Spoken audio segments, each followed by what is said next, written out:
Bro எனக்கு இந்த work life பேலன்ஸே கண்டிப்பா இருக்க மாரி தெரியல. நான் எப்ப வேலை செய்றேன், எப்ப நான் ஃப்ரீயா இருக்கேன், என்னோட லைஃப் எப்ப நான் ஸ்பெண்ட் பண்றேங்கிறது எனக்கு சுத்தமா தெரியல. என்ன பார்த்தா நான் எப்பொழுதுமே வேலை செஞ்சுட்டே இருக்க மாரி இருக்கு அப்படின்னு நினைச்சீங்கன்னா, இத பத்தி நம்ம பேசலாம்.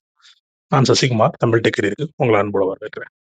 ஆக்சுவல் ஒர்க் லைஃப் பேலன்ஸ் அப்படிங்கிறது என்னவா நினைக்கிறேன்னா, எனக்கு வந்து நான் 50% வேலை செய்றேன்னா 50% அதாவது 8 ஹவர்ஸ் நான் ஒர்க் பண்றேன். So rest of the hours I need to spend on my family or some other ஸ்டஃப்ன்னு நம்ம நினைக்கிறோம். ஆக்சுவலி ஸ்பீக்கிங் ஒர்க் லைஃப் பேலன்ஸ்ங்கிறது உங்களோட கெரியர்ல நீங்க எந்த இடத்துல இருக்கீங்கிறத பொறுத்து அது மாறிக்கிட்டே இருக்கும். ஒரு ஃபர்ஸ்ட் 1 டூ 3 இயர்ஸ்ல இருக்கீங்க அப்படின்னா, உங்களோட ஒர்க் லைஃப் பேலன்ஸ் வந்து கொஞ்சம் கம்மியா தான் இருக்கும். ஏன்னா, நீங்க வந்து அப்பதான் லேர்னிங் ஃபேஸ்ல இருப்பீங்க. நீங்க நெறைய டைம் ஸ்பெண்ட் பண்ற மாரி இருக்கும் உங்க ஒர்க்ல. ஒரு 3 இயர்ஸ் டூ 7 இயர்ஸ்ல பார்த்தீங்க அப்படின்னா, you will find some balance. You will get more time to check on that other stuffs. But once நீங்க லீடர்ஷிப் ரோலுக்கு போறீங்க, ஒரு டீம் லீட் ஆகுறீங்கன்னா, எகைன் நீங்க உங்க ஒர்க்கையும் பார்க்குற மாரி இருக்கும். அடுத்தவங்களையும் நீங்க கோஆர்டினேட் பண்ற மாரி இருக்கும். அந்த டைம்ல again you will get into ways of எனக்கு உங்களுக்கு நீங்க ஒர்க் ரொம்ப நெறைய ஸ்பெண்ட் பண்ற மாரியும், இல்ல உங்களோட லைஃப்ல கொஞ்சம் கம்மியா ஸ்பெண்ட் பண்ற மாரியான ஒரு தாட் ப்ராசஸ் வர சான்சஸ் இருக்கு. So it's never been like இது வந்து ஒரு 50, 50 இருக்க வாய்ப்பே கிடையாது.